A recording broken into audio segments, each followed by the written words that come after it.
Good morning, Bells Panthers. This is the Bells News Network, and I'm your host, Kendall Clark, here with my co-host, Tristan Gardner. Here at BNN, we'd like to keep you guys up to date with everything going on with the Panthers. As always, let's start off our episode with the school motto, learn, work, serve, respect every day. That's the Panther way. This week's Panther Spotlight is Emma Brindley, and we are focusing on work. Emma is involved in both track and softball, and has been very successful in both this spring. We caught up with her to see how she's able to manage this workload.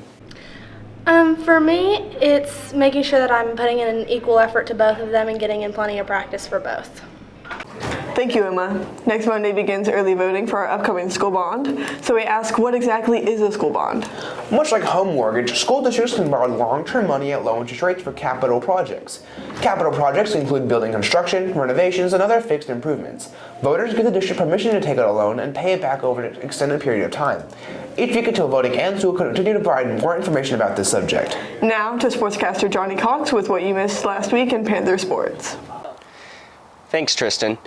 Last week, our track team competed in the district track meet, with several boys and girls advancing to the area meet. Also last week, our baseball team competed in a 2-game series with Pottsboro, unfortunately dropping both in close games.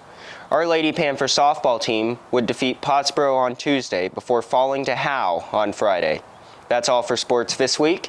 Next up, we have Jaywalking with Jax. Thanks, Johnny. I'm Jaywalking with Jackson, here with Aiden Neal. The regional UIL meet is this Friday, and we're going to talk about UIL today. Aiden, could you tell me about the UIL that you're doing and how you're doing in it?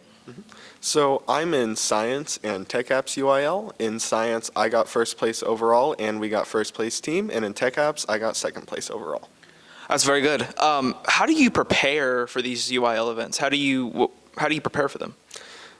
Usually it's, you get with the teacher, you'll do some practice tests based like previous year competitions, tests that they did and everything.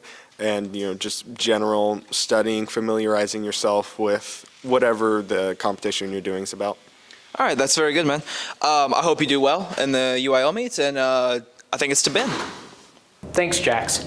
Hey guys, Ben here from Techie Farm Boy, and welcome back to Ben Around the Block. Recently, a panic-inducing alert was sent out across Japan as their government's emergency alert system began to urge millions of residents to take cover. However, the fear would soon subside as the threat that had initially caused the alert would turn out to be a North Korean missile that had landed off the east coast of Japan. The amount of these missile tests by North Korea has exponentially increased in recent times, causing Japan to begin building further defenses in case one of the missiles were to continue past the coast. In other news, SpaceX has called off the launch of their new Starship, the most powerful rocket built to date. The cause of this issue has been attributed to a technical issue concerning the pressurization of the rocket. However, SpaceX still intends on launching in the next 48 hours, or may have already launched, as long as there are no issues prevalent, setting the stage again for a historic rocket launch. Thank you for watching. I'm Ben, and you've been Around the Block, and now it's Kendall and Tristan with the weekly update at Bells. This week marks the beginning of the end Of the school year. Tonight, our softball team will host Bono for their senior night. Baseball also had their senior night, but against Howe, then regional golf will be in Tyler. On Wednesday, regional boys golf will be in Tyler. On Thursday, students will be taking the English 2 EOC in the morning. The area track meet will be held in Pottsboro, and regional boys golf will continue in Tyler. Then finally on Friday, the regional academic UIL meet will be held in Tyler, softball will travel to Gunner, and baseball will travel to Howe. Now to our chief meteorologist, Jonathan Cox. Thanks, Kendall. After relative calm last week, the pattern is transitioning into something much more typical for mid-April. Tuesday and Wednesday will be warm and windy, with highs in the 80s and rain chances moving in Wednesday night.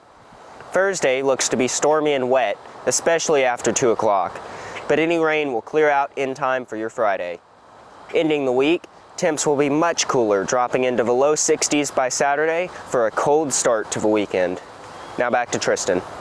Thanks, Jonathan. That's all for the Panthers this week. This episode of the Bells News Network was brought to you by 207 Productions, the Bells ISD Film Club, the Colby Snowball Shack, and viewers like you. Thank you.